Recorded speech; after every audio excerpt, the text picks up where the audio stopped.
حجت الاسلام امام ابو حامد محمد بن محمد امام غزالی رحمہ اللہ تعالی، وفات سن 505 ہجری۔ علامہ غزالی رحمۃ اللہ علیہ المستصفیٰ للغزالی میں فرماتے ہیں فَيَنْظُرَ أَوَّلَ شَيْءٍ فِي الْإِجْمَاعِ فَإِنْ وَجَدَ فِي الْمَسْأَلَةِ إِجْمَاعًا تَرَكَ النَّظْرَ فِي الْكِتَابِ وَالسُّنَّةِ فَإِنَّهُمَا يَقْبَلَانِ النَّسْخَ وَالْإِجْمَاعُ لَا يَقْبَلُهُ۔ مجتہد کے سامنے کو مسئلہ ہے تو پہلے دیکھے اس مسئلے پر اجماع تو نہیں ہے، اگر اس پر اجماع ہو تو پھر قرآن اور سنت کو نہ دیکھے، چونکہ ان میں نسخ ہو سکتا ہے، اجماع منسوخ نہیں ہوتا۔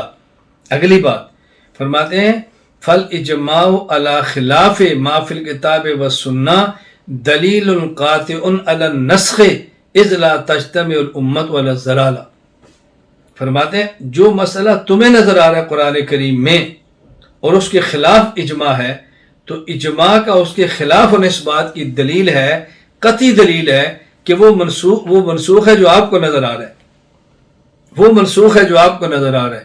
دیکھو یہی بات امام غزالی بھی فرما رہے ہیں کہ اگر کسی مسئلے پر اکابر اہل سنت والجماعت کا اجماع ہو اور وہ مسئلہ بظاہر قرآن کے خلاف نظر آئے تو آپ سمجھ لو کہ وہ منسوخ ہے، لیکن آپ کو پتہ نہیں کہ اس کے نسخ میں دلیل کیا ہے۔